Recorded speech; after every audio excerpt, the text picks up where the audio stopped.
మీపై ఎన్నో ఆశలు ఉంచి మీకు ఎమ్మెల్యే టికెట్ ఇచ్చారు, మీరు గెలిచారు కూడా.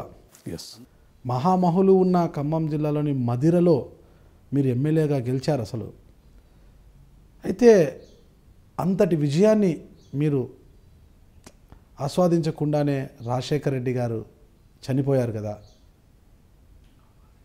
ఆ బాధను ఎలా భరించారు? అసలు ఆ ఫీల్ ఎలా ఉండింది? అది చాలా బాధాకరమైన సంఘటన అండి.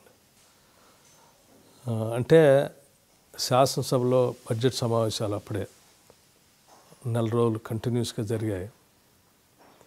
ఆ నెల రోజులు సమావేశాలు గెలిచి వచ్చామంతే. నేను నియోజకవర్గంలో కూడా తిరగలేదు. ఇంకా ఇక్కడ వచ్చిన తర్వాత శాసనసభ సమావేశాలు, అప్పటికి ఓట్ ఆన్ అకౌంట్ బడ్జెట్ని మళ్ళీ ఫుల్ ఫ్లెడ్జ్డ్ బడ్జెట్గా ఫస్ట్ సమావేశాలే బడ్జెట్ సమావేశం. చీఫ్ విప్ గారు అని చేశారు, వారు వెనకనే కూర్చునేవాడిని. నెల రోజులు తెలియకుండానే విపరీతమైన సాంగత్యం పెరిగింది. సభ అయిపోయింది, తెల్లారే చిత్తూరు సమావేశాలకు వెళ్తూ ఉన్నారు. రచ్చబండను సార్ ఒకరోజు రెస్ట్ తీసుకుంటే అయిపోతుంది కదా, వెంటనే ఎందుకు, ఒకరోజు ఆగి పెట్టుకుందాం ప్రోగ్రామ్స్ అంటే లేదు, ఒకరోజు కూడా మనం రెండోసారి ప్రజలంతా కూడా నమ్మి గెలిపించారు, వాళ్ళ కోసం ఇంకా చాలా చేయాలి మనం అని చెప్పి మా అందరికీ చెప్పి ఆయన బయలుదేరారు. ఇక మేము నియోజకవర్గానికి పోవాలి. నేను గెలిచిన తర్వాత అసెంబ్లీ సమావేశాలు అయిన తర్వాత ఎమ్మెల్యేగా, అది కూడా కాంగ్రెస్ పార్టీ ఎమ్మెల్యేగా కొన్ని సంవత్సరాల తర్వాత గెలిచిన సీటు ఊరూరు తిరిగి సంబరాలు చేసుకోవాలి. బయలుదేరదాం అనుకున్నాం. మధ్యాహ్నం 12 గంటలకి హెలికాప్టర్ మిస్ అయిందని, కనపట్టలేదని చెప్తా ఉంటే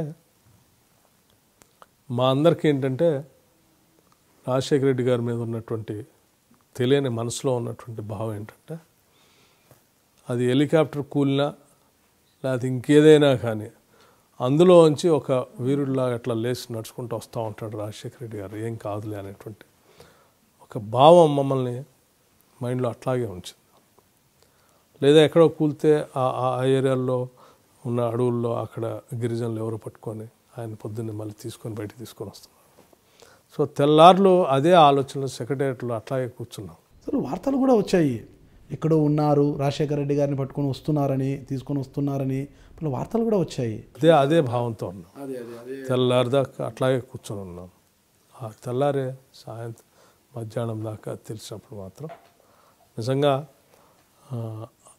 అంత అత్యంత భయంకరమైనటువంటి బాధాకరమైన సంఘటన ఏమి ఉండదండి. మీరు పావురాల గుట్టకు వెళ్ళారా చూడడానికి? నేను ఇక్కడే ఉండి రిసీవ్ చేసుకునే అన్ని ఏర్పాట్లు చేసే కార్యక్రమం. ఇడుపులపాయకు వెళ్ళారా? ఆ భీతావహ వాతావరణాన్ని చూసి అసలు మీకేమనిపించింది? చెప్తా ఉన్నాను కదండి, ఎప్పటికి కూడా మేము జీర్ణించుకోలేనటువంటి విషయం.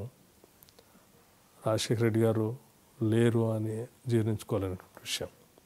అందుకే నేను డెఫినెట్గా రోజు పొద్దున్నే నాకు మా తల్లిదండ్రులకి నేను బయలుదేరే ముందు దండం పెట్టుకొని బయలుదేరే, పొద్దున్నే స్నానం చేసిన తర్వాత దేవుడు, తల్లిదండ్రులతో పాటు వాళ్ళతో పాటు రాజశేఖర రెడ్డి గారి ఫోటో కూడా నా గదిలో ఉంటుంది. నేను Mallu Bhatti Vikramarka, Telangana Pradesh Congress committee working president. I dream news సంబంధించిన నాగరాజు గారు ఇంటర్వ్యూ చేశారు. ఈ ఇంటర్వ్యూ త్వరలో రాబోతూ ఉంది. దీన్ని చూడవలసిందిగా విజ్ఞప్తి చేస్తూ ఉన్నాను.